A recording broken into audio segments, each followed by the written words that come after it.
我们来看一下肩胛骨上的肌肉。首先，这个呢是肩胛骨这个位置的骨骼，肩胛骨连着肱骨的上端，肱骨上端内侧它有一个半球状的结构，外侧有一个膨大区，它是这样的一个形状。那么肩胛骨上的肌肉有很多是连接在肱骨上面的。我们看一下这里，上面的这个呢是冈上肌，从这里穿过来连接到这个膨大区的上边，然后在肩胛冈下边的是冈下肌，冈下肌呢也是连接在肱骨头外侧这个膨大区，紧挨着冈下肌的是小圆肌，它比较小。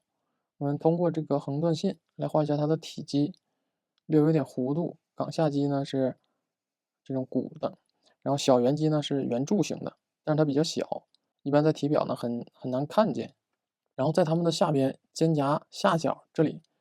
长出来的是大圆肌，大圆肌呢是比较大的一条圆柱形的肌肉，然后它是有空间的，它们都存在于后面，空间感比较弱。它呢起点是在后边，但是呢它过程当中它会往前转，转，结束到正面。这个呢我们可以看下面这张图，从这个侧面的角度来看，它位于后边，然后穿到了肱骨遮挡住的部分。那么再看下面这张图，这个是一个前视图，从前视图就可以看到了，它从肩胛下角这个位置过来之后，结束到了肱骨前面，这个是大圆肌的一个空间，起点在后，止点在前。在它上面这一块肩胛骨的内侧，这一块呢是肩胛下肌，上面这里刚才我们说过的冈上肌。肩胛下肌呢比较扁，一般呢我们画不到，这是从它们之间穿出来的一块灰突。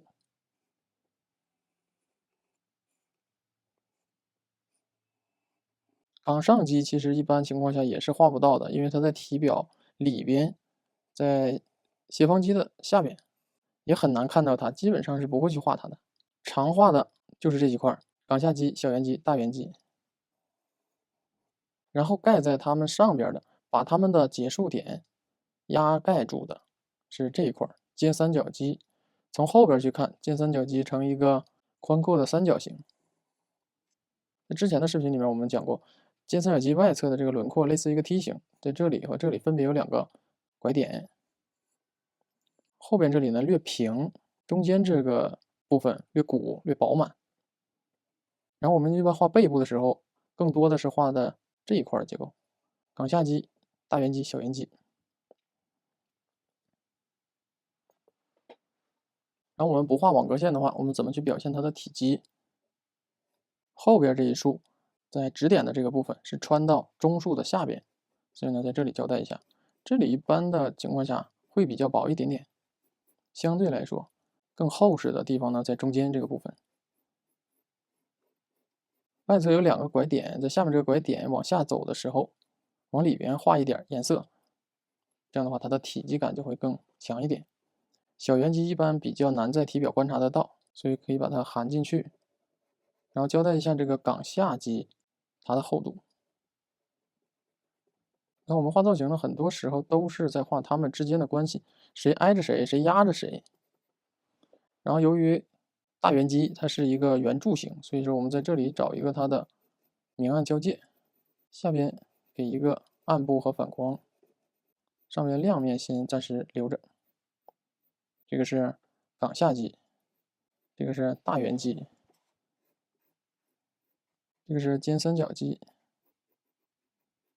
然后在冈下肌上面还有一个点要强调，有的时候呢，在冈下肌中间这里会出现一条肌腱，这一条腱线，然后肌肉肌纤维会连向这条线，并且呢向它的支点延伸。